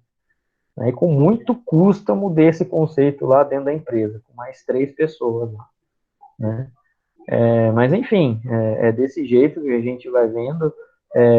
Nesse caso da Microsoft, pode ser que agora mude um pouco esse conceito, tá? Não é uma ferramenta padrão do MongoDB, mas é uma ferramenta que ajuda muito, é mais fácil, né? E eu vou avaliar se der para fazer, meu, beleza, vamos utilizar. Por que não? Já está aí mesmo, né? Mas, assim, para a aula de hoje, pessoal, era mais isso que eu queria mostrar, tá? Que é possível vocês estarem utilizando essa ferramenta aí mais para poder explorar, vamos dizer assim, o banco. Correto? E dá para fazer inserção de dados, dá para fazer tudo por aqui, tá? Eu só não consegui fazer importação, coisa que geralmente tem lá no MongoD, dentro de console, dentro do CMD. Deixa eu ver. Tá? Apesar de, assim, ele falar que ele é ambiente console, ele é ambiente console para dentro, pelo que eu percebi, para dentro do que o Robo 3T executa. Agora, fazer uma importação, por exemplo, de arquivo, eu preciso utilizar o Mongo Import. Não sei se vocês lembram dessa aula. A gente pegou e fez uma importação de um JSON através do quê? De prompt de comando. Esse cara não deu certo, tá? Pelo menos eu tentei e não consegui. Eu vou ter que dar mais uma pesquisada para ver se dá realmente isso. Se não, tudo bem, paciência. É o prompt de comando que a gente vai lá, abre, faz a importação e fecha. Não tem muito jeito. Tá? Mas vou ter que dar mais uma estudada. Eu não sei, ainda não sei se dá ou não para fazer esses comandos de console aí que ele faz. Tá? Mas pelo menos os comandos de console que o Robo 3T utilizou, eu já fiz o find, já fiz o insert, já fiz o insert one, o insert many e rodou, cara. Não tive problema não. Tá? Mas é mais uma parte aí para vocês darem manutenção. Tá? E aprendendo, né? Mais uma ferramenta. Sempre quando a gente tem ferramentas é bom aí. Beleza, pessoal? Vocês têm perguntas ou dúvidas? Vamos ver aqui, tem mais alguma coisa? É mais fácil que o Robo 3T. Eu também achei bastante. Estou testando umas coisas em Python, usando o Google Colabs, é bem legal. Esse Google Colabs aqui eu comecei a ver há pouco tempo também, tá? Assim, o Python é uma linguagem que está muito em destaque, mas muito em destaque mesmo, né? Principalmente por quê? Por causa de ciência de dados hoje. Se vocês verem hoje a oferta para ciência de dados, para cientista de dados, tem um monte no mercado, mas tem um monte. O problema, para ser cientista de dados, não é um negócio fácil. Você tem que estudar matemática, você tem que estudar estatística e você tem que saber computação, tá? Às vezes, para você saber os modelos dos algoritmos, é mais fácil ou você ser matemático ou você ser estatístico e aprender computação do que você ser de computação e aprender a matemática ou estatística, cara. Então, assim, é fogo, é difícil hoje. E um monte de gente está precisando. O problema não é uma profissão que do dia para a noite você se torna, né? Como qualquer outra, mas eu acho que exige mais, tá? Eu estou tentando migrar para essa parte, mas é um negócio difícil. Estudar matemática básica que às vezes você não tem, eles resolvem, vamos dizer assim, existe tempo. A parte de vetor e matriz, que é para fazer reconhecimento geralmente de imagens, você precisa saber. A parte de cálculo, você precisa saber, tá? Então não tem jeito, é matemática. Todos os algoritmos são baseados em matemática, né? Então você precisa estudar. E estatística, o porquê? Você, na verdade, vai precisar minerar o seu dado, né? O que o cientista de dados faz? Meu, hoje é muito difícil responder essa pergunta. Por quê? Porque vai depender muito, primeiro, da empresa que você faz, mas qual seria a função do cientista de dados? Descobrir um melhor algoritmo para ser aplicado nos dados que você trabalha, tá? E essa é a função, mas é muito simplista perto da técnica que você precisa ter, né? O porquê disso não é simplesmente você escrever código, igual a gente está acostumado num programa, tá? Você precisa pensar muito bem, analisar muito bem, saber regras de negócio que estão sendo o quê? Que você, na verdade, está aplicando os seus dados, né? Quando você está colocando um algoritmo em machine learning para ser o quê? Para processar os seus dados, na verdade, você tem que ter uma certa percepção hoje até. É uma parte, vamos dizer assim, artesanal o negócio. Não é um negócio fácil. Você tem que conhecer o seu negócio, né, ou pelo menos os dados que você está trabalhando, para você conseguir julgar se aquilo ou não, vamos dizer assim, tem importância. Se o algoritmo, na verdade, está indo no caminho certo ou não está. Se não tiver, você tem que parar, trocar parâmetro, ver se tem algum dado que não está minerado, se tem relevância ou não, se os seus dados estão balanceados. É um negócio grande, mais grande mesmo. Tá? A parte de mineração de dados, basicamente, é 70% do trabalho de um cientista. O porquê? Porque saber analisar os dados é uma das partes importantíssimas. Se você tem dado errado, não vai ter algoritmo que consiga depois classificar. Tá? Então, é uma parte chata minerar dado. Tá? E a gente fala minerar mesmo por quê? Porque é realmente selecionar o dado que você precisa. Tá? Justamente para quê? Para que o algoritmo depois seja aplicado e te dê alguma resposta. Né? Sendo boa ou não, você não sabe. Tá? Então, o Python, ele está hoje muito nessa parte, ele está muito em ascensão. Por isso que a Microsoft está embutindo Python em tudo, qualquer lugar dos produtos dela. Tá? Python e R, né? Então, a Microsoft, se ela já está fazendo isso, é sinal que, assim, opa, a linguagem ela tem um valor grande. Tá? Eu gosto, sinceramente, a parte do Python na parte de tratamento de dados, tá? Eu acho que é uma linguagem que tem muito diferencial das outras. Tá? R também, R é uma outra linguagem muito legal para a parte estatística, né? Que faz também com que seja o quê? É muito fácil manipular os dados quando você sabe a linguagem. O problema, É uma linguagem muito enxuta, muito resumida.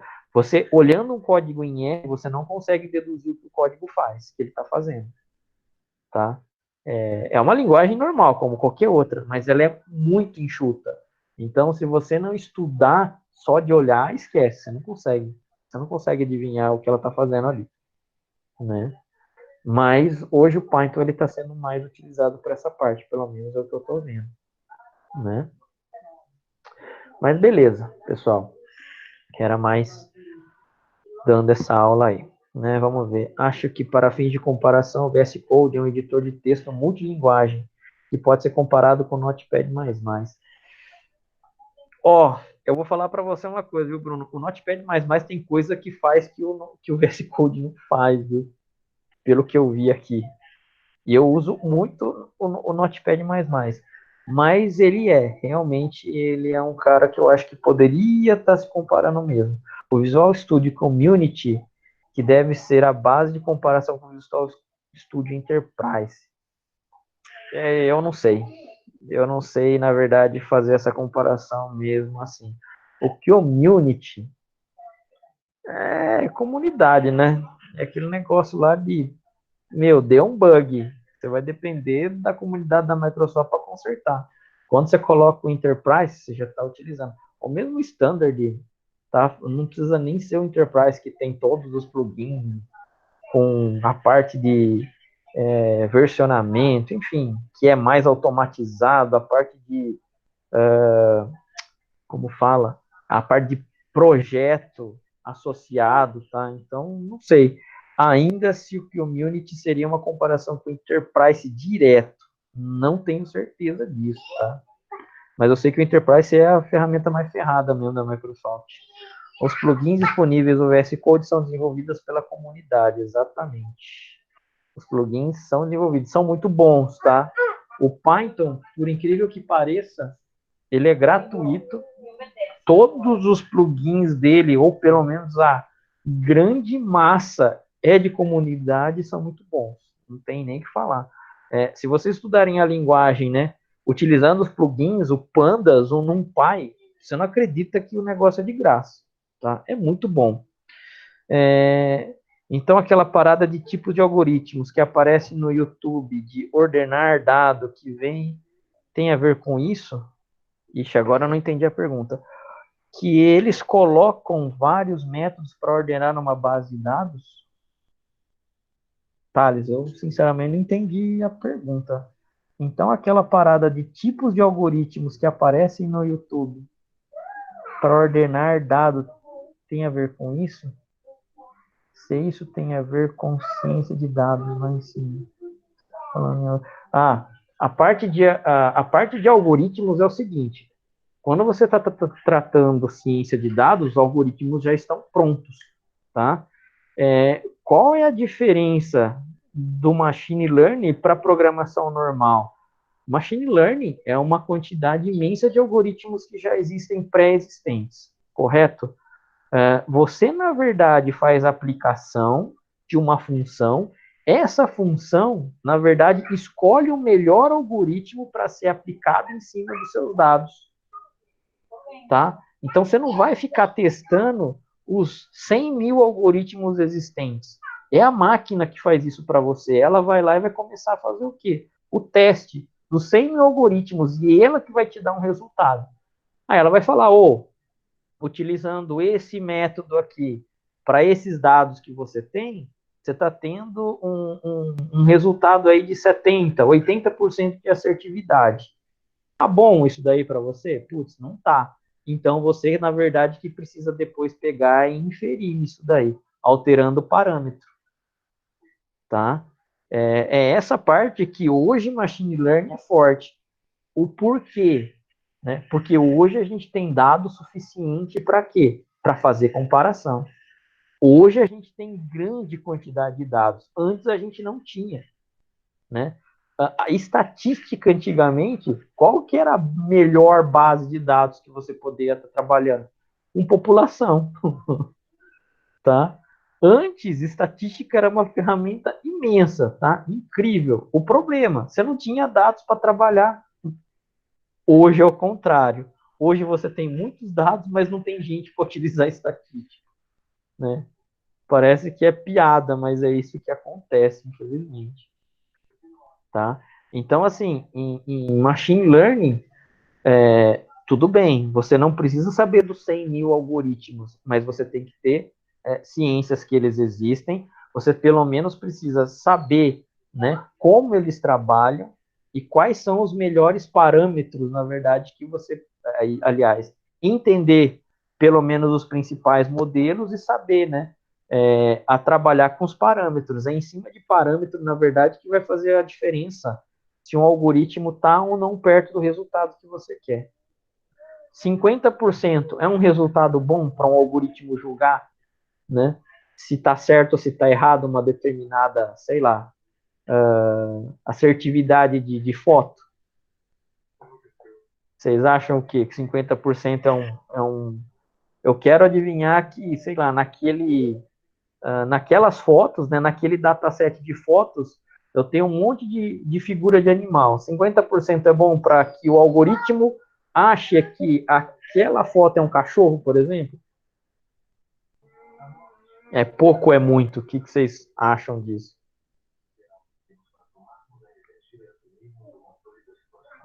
Pouco. Vamos dizer assim, 50% é como se você jogasse uma moeda para cima. Ou desce cara, ou desce coroa. Então já dá para a gente ter uma noção aí, tá? É pouco. 50% é muito pouco para uma máquina julgar se é ou não um cachorro de uma figura, por exemplo, tá? Mas aí teria que pensar no que a máquina é capaz. Aí na verdade você que vai fazer com que seja, né? Conhecendo as bases algoritmos, você já vai dar uma diretriz e ela vai pegar e pesquisar qual é o melhor para você. Você não vai ficar escolhendo uma por uma. E, obviamente, depois fazer o quê? A escolha dos parâmetros, mudar os parâmetros, né, para que ele te dê melhor resultado. Tá? Por isso que, assim, quando você analisa uma quantidade de dados, não são poucos dados que você tem que ter uma grande quantidade já. Né? Não é com, sei lá, 1.000 registros que a gente vai conseguir analisar. 1.000 é muito pouco. Agora, se já tiver uns 100 mil, 300 mil, quanto mais, melhor para a gente analisar. Por isso que hoje, essa parte de inteligência artificial baseada, né, na diretriz machine learning é utilizado. Hoje a gente tem muito dado para analisar. Né? Foto, imagina dataset de foto. Tem um, tem competições, né, que o Kaggle ele faz de machine learning, tá? É mundial isso daí. Você ganha prêmio lá de 100 mil dólares para reduzir, para aumentar a assertividade de um determinado tipo de problema. Cara, tem um monte de negócio isso na internet, né? Só que, óbvio, você tem que achar uma equipe boa também, né? E outras empresas também. Empresa financeira hoje, cara, os caras fazem competição dentro para quem acha o melhor resultado em um determinado problema. Tá tudo baseado em machine learning hoje. Só que é difícil, né? Tem que estudar pra caramba, não é um negócio fácil ser cientista de dados, não. Mas tá aí, é uma profissão que eu acredito que não vai morrer tão já por ser recente, né? Mas beleza, pessoal. Não é aula de machine learning, é só uma aula de banco de dados não relacional. Isso daí a gente ficaria para ter uma outra disciplina. Pessoal, mais perguntas, dúvidas?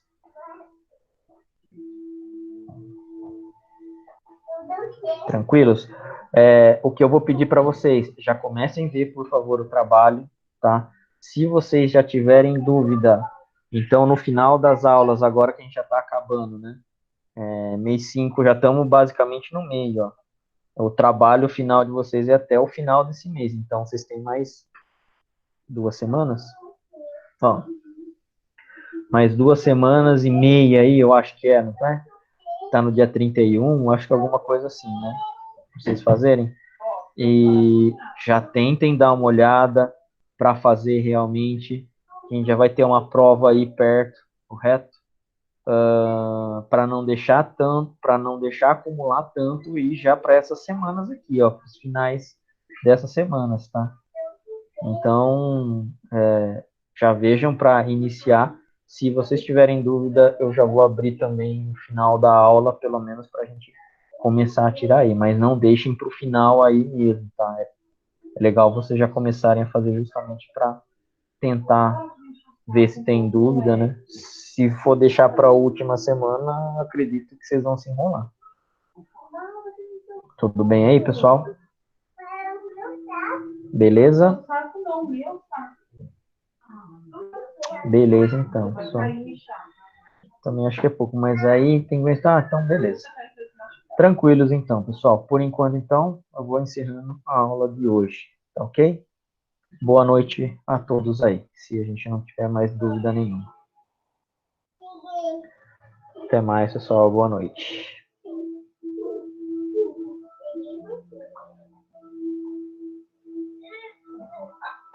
Não, você não tá.